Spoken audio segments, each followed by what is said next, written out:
بسم اللہ الرحمن الرحیم۔ یزید 25 ہجری حضرت سیدنا عثمان غنی کے دور خلافت میں پیدا ہوا۔ اس کی ماں کا نام میسون تھا، جو قبیلہ بنو کلب کی سردار عبدل بن عنیف کی بیٹی تھی۔ یزید نے اپنے ننھال میں پرورش پائی اور وہ اول درجے کا شرابی تھا۔ اس کا قبیلہ حجاز کی سرحد پر ایک صحرا میں آباد تھا، جو ناچ گانے کا بہت دل دادا تھا۔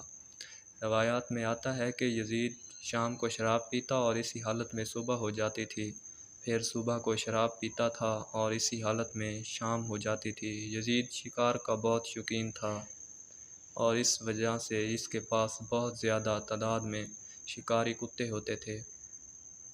یزید نماز نہیں پڑھتا تھا اور نہایت ظالم اور جابر انسان تھا۔ اس کے دور میں اس سے بڑا ظالم اور کوئی نہ تھا۔ یزید نے حضرت سید امام حسین علیہ السلام جیسی شخصیت کو شہید کروایا تھا۔ امیر معاویہ نے اپنی زندگی میں یزید کو ولی عہد بنا بیعت لے لی تھی۔ جن 5 لوگوں نے یزید کی بیعت نہیں کی تھی، ان میں سیدنا امام حسین علیہ السلام بھی شامل تھے۔ یزید حقیقتاً نبی کریم صلی اللہ علیہ وآلہ وسلم کے دین کا منکر تھا، اور یہی وجہ تھی کہ حضرت سیدنا امام حسین علیہ السلام نے اس کی بیعت نہ کی۔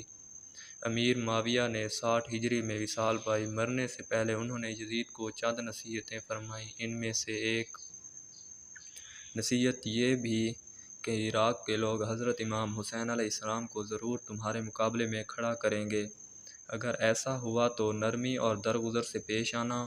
وہ ہمارے نبی کریم صلی اللہ علیہ وآلہ وسلم کے نواسے ہیں۔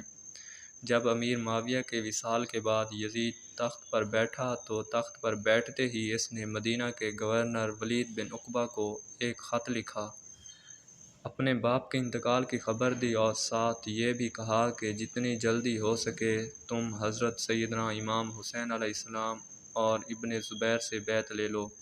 ولید بن عقبہ بہت شریف انسان تھا۔ اس کے دل میں اہل بیت کا بہت زیادہ احترام تھا۔ چنانچہ ولید بن عقبہ نے مروان بن الحکم کو مشورے کے لیے بلایا۔ مروان بن الحکم اگرچہ اوپرلے درجے کا بدنیت، بد زبان، بد کردار اور مکار شخص تھا، مگر اس وقت ولید بن عقبہ کو ایسے بندے کی ضرورت تھی جو اسے کوئی مشورہ دے سکے۔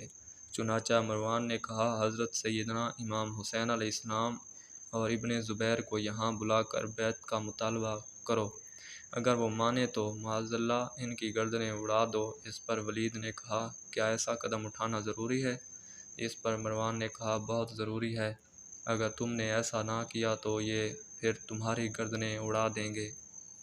معاویہ بن یزید، جو کہ یزید کا بیٹا تھا، اس نے باپ کی موت کے بعد تخت پر بیٹھتے ہوئے ایک طویل خطبہ دیا، جس کا لب لباب یہ تھا کہ میرے باپ حاکم بنا مگر وہ نالائق بنا تھا اور نواسۂ رسول سیدنا امام حسین علیہ السلام کو شہید کیا اور قبر میں گناہوں کے وبال کے سبب کا مستحق عذاب ہوا۔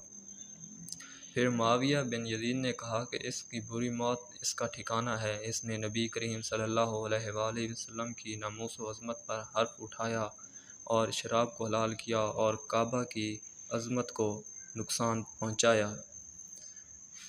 آپ سے درخواست ہے کہ ہمارے چینل کو سبسکرائب کریں اور اس ویڈیو کو لائک کریں۔ اس کے ساتھ ساتھ آپ اپنے خیالات کا اظہار ایک کامنٹ کی صورت میں بہت ضروری ہے، تاکہ آپ کی تجاویز کی بدولت ہم اپنے کام کو بہتر کر سکیں۔